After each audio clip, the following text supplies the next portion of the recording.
বসে তো আঁকবি, খাতায় কি আঁকবি?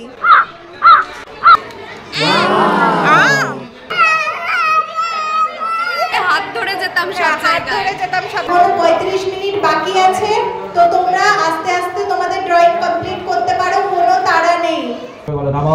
অপবিত্র। Hello everyone, welcome to my another vlog. তো এটা ছিল শিবরাত্রির দিনের ভ্লগ। শিবরাত্রির দিনের মিনি ভ্লগ অলরেডি আমার চ্যানেল দেওয়া আছে, কিন্তু বড় ভ্লগ এখনও আপলোড করা হয়নি। এডিটিংয়ের টাইম হচ্ছিল না বলে বড় ভ্লগটা আপলোড করতে একটু লেট হয়ে গেল।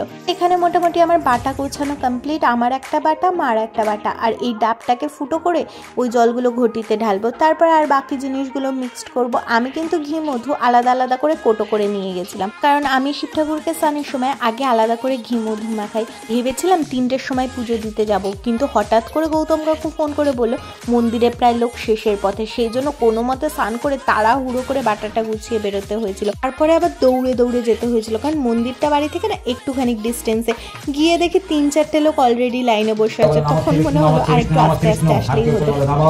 অপবিত্র পবিত্র বা সর্বাবস্থায় যতহপি বা যৎসরি পুণ্ডরীকাক্ষ সবাহ্য অভ্যন্তর। এই মন্দিরটা বাড়ি থেকে একটু দূরে হলেও মন্দিরটা যেহেতু অনেকটা বড়, তাই জন্য মন্দিরটা না খুব শান্তি করে বসে পুজো দেওয়া যায়, কোনো রকম গ্যাদারিং হয় না। সবচেয়ে হাসির ব্যাপার কি বলতো, আমার ব্লগিংয়ের জন্য ঠাকুরমশাই নিজে আমাকে ফোন সেট করে দিয়েছিল যাতে আমি শান্তি করে পুজো দিতে পারি, এদিকে আমার ব্লগিংয়ের ভিডিওটাও হয়ে যায়। তো চলো, আমার পুজো দেওয়া কমপ্লিট। পুজোটা না খুব ভালোভাবে দিয়েছিলাম, পুরো নিজের ঘরের মতো করে। আসার সময় এত তাড়াহুড়োতে এসেছি যে বাইরের রোদটা বুঝতে পারিনি, কিন্তু যাওয়ার সময় বুঝতে পারলাম যে বাইরে আজকে কতটা রোদ উঠেছে। যাওয়ার সময় অত তাড়াহুড়ো করে গেছিলাম বলে না বাড়ির পুজোটা দেওয়া হয়নি, তাই জন্য এসে আবার আমি আর মা ঝটপট করে গুছিয়ে নিয়ে ঘরের পুজোটাও কমপ্লিট করে নিলাম। কারণ এখন বাজে প্রায় 4টে, আর এই করতে করতে না আমার খিদে না পেলেও জল তেষ্টাটা খুব পেয়ে গেছিলো। তাই জন্য পুজো দিয়ে উঠে মা এখানে ডাবের জলটা দিল, আর খেয়ে যেন একটু স্বস্তি পেলাম। কারণ দেখবে উপোস করে খিদে হয়তো তেমন পায় না, কিন্তু বডিটা ডিহাইড্রেট হয়ে গেলে তখন বেশ কষ্ট হয়। তাই জন্য বডিটাকে একটু হাইড্রেট করতে খেয়ে নিলাম একটুখানি তরমুজ আর আঙুর। আর আজকের ভ্লগটা না আর কন্টিনিউ করতে পারিনি, কারণ তারপর আমার শরীরটা বেশ খারাপ লাগছিল। তো এটা হচ্ছে পরের দিন সকালের ভিডিও। পরের দিন সকাল সকাল পাপা বাজার থেকে কচুরি নিয়ে এসেছিল, তাই জন্য সকালের ব্রেকফাস্টটা আজকে সবাই কচুরি দিয়েই করেছি। আমি কচুরি তেমন ভালো না বাসলেও আগের দিন উপোস করে পরের দিন কচুরিটা কিন্তু বেশ ভালো লাগছিল। আর এই দেখো, আমি শাড়ি ঠাড়ি পরে হালকা সেজে গুজে রেডি হয়ে গেছি।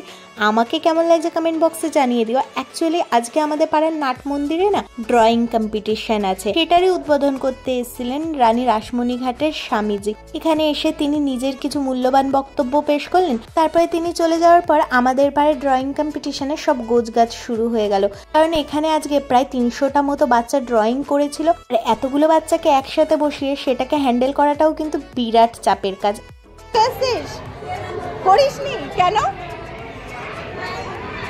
তো এখানে আমি সব বাচ্চাগুলোকে হাতে হাতে ড্রয়িং শিট দিয়ে দিচ্ছিলাম। ওরা যেহেতু ক বিভাগ ছিল, মানে একেবারেই ছোট বাচ্চা, তাই জন্য ওদেরকে না বুঝিয়ে দিতে হচ্ছিল একদিকে নিজের নাম বাবার নাম আর একদিকে ড্রয়িং করতে হবে, না হলে ওরা ঠিক কনফিউজড হয়ে যাচ্ছিল। এরা সবাই এত ছোট ছোট বাচ্চা না, এদের সবার এক একজনের এক এক রকম ট্যান্ট্রামস, কেউ মা ছাড়া আঁকবে না, কারো আবার অন্যরকম বায়না। তাহলে তোমাদের এক এক করে দেখানো যাক।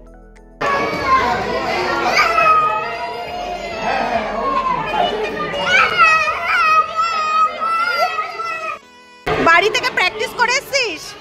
পারবি তো? কি আঁকবি তুই? বসে আঁকবি?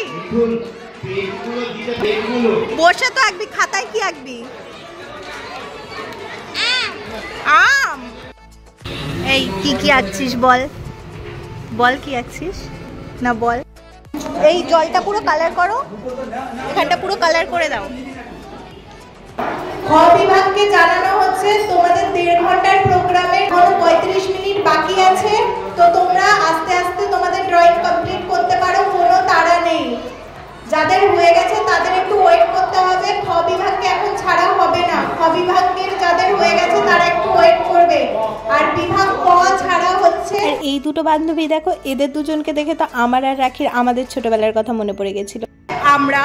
আমরাও ছোটবেলায় ঠিক এরকমই করতাম, হাত ধরে যেতাম, হাত ধরে যেতাম সব জায়গায়। এরাও রীতিমতো ড্রয়িং করছে, করবো ও কতটা করবে, আমি কতটা কালার করব, ও কতটা কালার করবে, এরাও ঠিক এইভাবেই কালারটা করছে আমাদের মতো। আমরাও ছোটবেলায় এইসবই করতাম।